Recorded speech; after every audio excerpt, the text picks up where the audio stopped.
తదుపరి రాశి సింహరాశి. ఈ రాశి వారికి సమస్యలు పరిష్కార దిశగా వెళ్తాయి. అంటే గతంలో ఏమైనా సమస్యలు ఉంటే కనుక అవి చక్కగా ఈ రోజు పరిష్కారం అయిపోతాయి. విద్యార్థులు కనుక శ్రద్ధ పెట్టి అటు ఇటు తిరగకుండా, అటువైపు ఇటువైపు వెళ్లకుండా, వేరే చోటకి మనసును లగ్నం చేయకుండా చదువు మీదే కనుక పెట్టినట్టయితే మీకు చాలా చక్కని విజయ అవకాశాలు వచ్చే అవకాశం కనపడుతోంది. మీరనుకున్న కోర్సులో, మీరనుకున్న కాలేజీలో సీట్లు సంపాదించవచ్చు. విదేశాలు వెళ్ళాలి అని అనుకున్న వాళ్ళకి కూడా ఈరోజు దానికి తగ్గ ప్రణాళికలు సక్సెస్ అయ్యే అవకాశం కనపడుతోంది. వ్యాపారవేత్తలకు, పారిశ్రామికవేత్తలకు, మిగతా ఆర్థిక లావాదేవీల పరంగా ఉండే ఏ వ్యాపారస్తులకైనా ఫలితాలు సామాన్యంగా గోచరిస్తున్నాయి. భాగస్వామ్య ఒప్పందాల మీద కానీ, ఏదైనా కీలకమైన డాక్యుమెంట్స్ మీద మీరు సంతకం పెట్టాలి అంటే కనుక ఈ రోజు అస్సలు పెట్టకండి. మరుసటి రోజుకి వాయిదా వేసుకోండి తప్ప, మీకు అటువంటి ముఖ్యమైన పత్రాల మీద సంతకం పెట్టినట్టయితే కనుక మీకు అనుకూలంగా లేదు ఈ రోజు, కాబట్టి వాటిని వాయిదా వేసుకోండి.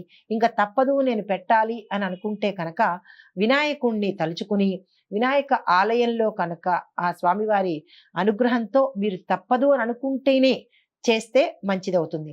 లేదు వాయిదా వేసుకునే అవకాశం ఉంది అని అనుకుంటే కనుక వాయిదా వేసుకుంటేనే మంచిది అని చెప్పడం జరిగింది. అయితే శుభకార్యాలు చేస్తారు, ఆకస్మిక ధనప్రాప్తి ఉంది, వాహనం కొనుక్కుంటారు, భూమి కానీ ఇల్లు కానీ ఏదో ఒకటి కొనుక్కునే అవకాశము కానీ, లేదా దానికి సంబంధించిన మాటలు జరిగి తర్వాత కొనుక్కోవడం కానీ జరిగే అవకాశము ఈరోజు కనపడుతోంది. అంటే మీ జాతకంలో భూమి కానీ గృహం కానీ వచ్చే అవకాశం కనపడుతుంది అనమాట. మీరు దర్శించవలసిన ఆలయము శివాలయము. శివుడి అభిషేకం కనుక చేసినట్టయితే సానుకూలమైన ఫలితాలు కలిగి శుభవార్తలు వినే అవకాశం గోచరిస్తోంది. ఇది ఈ రాశి వారికి చెప్పదగిన ఫలితాలు, పరిహారాలు, సూచనలు. నమస్తే అండి. తదుపరి రాశి కన్యా రాశి. ఈ రాశి వారికి ఊహించని విధంగా ఆశయ సిద్ధి, ఆకస్మిక ధనప్రాప్తి, నూతన స్నేహితులతో శుభకార్యాలు జరిపించడము, అటెండ్ అవ్వడము, మీ ఇంట్లో శుభకార్యాలు చెయ్యడము జరుగుతుంది. శ్రమకు తగిన ఫలితము వస్తుంది. శత్రువులు కూడా మీకు మిత్రులు అయ్యే అవకాశము, తద్వారా వారి వల్ల మీకు లాభాలు చేకూరే అవకాశం కూడా కనపడుతోంది. అయితే వివాహం కాని వారికి వివాహం కొంచెం ఆలస్యం అయ్యే అవకాశం ఉంది. దానికోసంగా మీరు ఈ రోజు ఎవరినైనా సంప్రదించడం కానీ, లేదా ఎక్కడైనా అప్లికేషన్ పెట్టి మీ వివరాలు ఇవ్వడం కానీ ఈ రోజు అయితే మాత్రం మీరు చేయకండి. తదుపరి రోజుకు చేసుకోండి. ఎందుకంటే కొంత జాప్యము అయ్యే అవకాశం ఉంది. మీకు అనుకూలంగా ఈ రోజు లేదు కాబట్టి ఆ ప్రయత్నం ఈ రోజు చేయకండి. సంతానం కోసం చేసుకునేవారు చక్కగా చేసుకోవచ్చు, వారికి అనుకూలంగా ఉంది. అయితే సంతానం పట్ల మీరు కొంచెం జాగ్రత్త వహించవలసింది ఈ రోజు. వారి వల్ల కొంతమంది ఎదిగిన సంతానం ఉన్నవారు వారి వల్ల శుభవార్తలు వినే అవకాశం ఉంది. ఆస్తి స్థిరాస్తి కలిగే అవకాశం మీ వైపు వచ్చే అవకాశం కనబడుతోంది. కోర్టు వ్యవహారాల్లో మీ వైపు మంచి మీ వైపు తీర్పు వచ్చేటట్టుగా గోచరిస్తోంది. వ్యవసాయదారులకు, వ్యాపారస్తులకు, పారిశ్రామికవేత్తలకు, ఈ రాజకీయవేత్తలకు, ఈ రాశిలో ఉండే ప్రతి ఒక్కళ్ళకి మిశ్రమ ఫలితాలు గోచరిస్తున్నాయి. ఇవి ఈ రాశి వారికి చెప్పదగిన ఫలితము.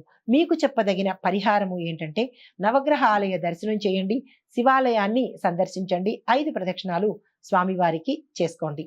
ఇది ఈ రాశి వారికి చెప్పదగిన ఫలితాలు, పరిహారాలు. నమస్తే. తదుపరి రాశి తులారాశి. ఈ రాశి వారికి అధిక శ్రమ చేత గాని మీ యొక్క పనులు కాకపోవడము, ధనానికి సంబంధించినటువంటి ఎటువంటి లావాదేవీలు ఈ రోజు మీరు చెయ్యకండి.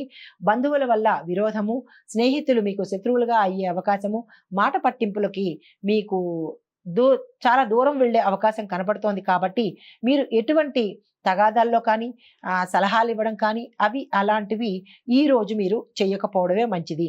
మనోవిచారం పెరిగే అవకాశము, ఆర్థికంగా నష్టపోయే అవకాశము, ఆరోగ్య భంగము అయ్యే అవకాశం కనపడుతోంది.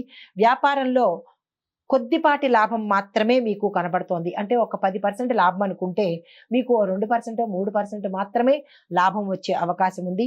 మిగతా రంగాల వాళ్ళకి ఏ రకంగానూ ఈ రోజు అనుకూలంగా లేదు. స్త్రీలు ఆరోగ్యం పట్ల జాగ్రత్తగా వ్యవహరించండి.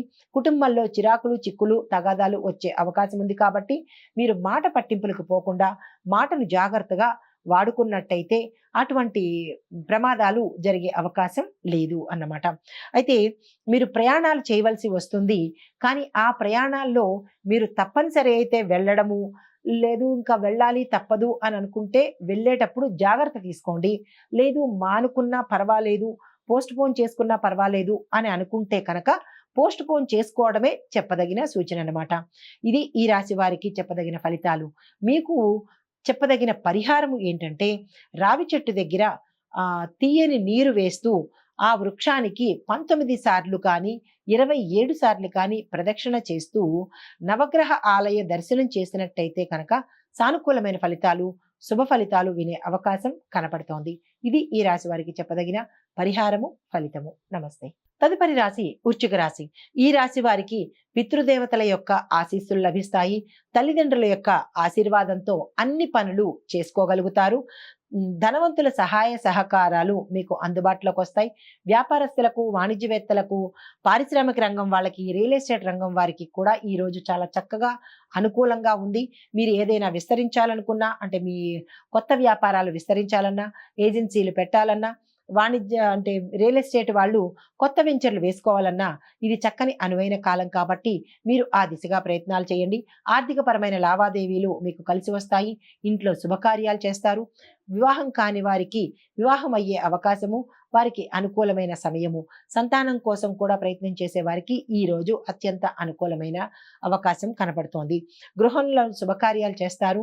దానికోసం కొంచెం ధనము అప్పు తీసుకోవాల్సిన పరిస్థితి ఏర్పడుతుంది. బంధుమిత్రులు మీకు కలిసి వస్తారు.